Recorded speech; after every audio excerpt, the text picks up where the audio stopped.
influence of 1969's Battle of Britain film is all around us here at Duxford. Not only the gap in the row of hangars when one of them was blown up during part of the filming, but also in several of the specific aeroplanes, such as the two Bouchons we've just seen, flown by Steve Jones in the Aircraft Restoration Company's aircraft, and Dave Fullerton in Air Leasing's two-seater, and indeed several of the Spitfires on display. But also in the very strength of the war of these aircraft, and later in flying them back to when they saw Battle of Britain.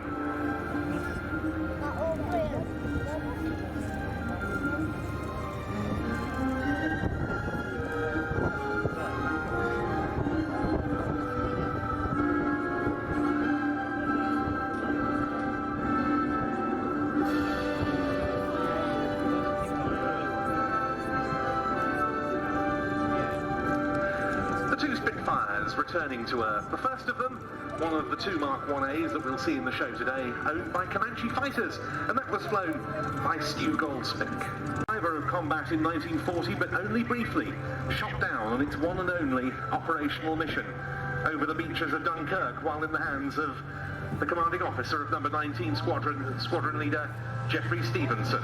And that aircraft was flown for us today by John Gowdy.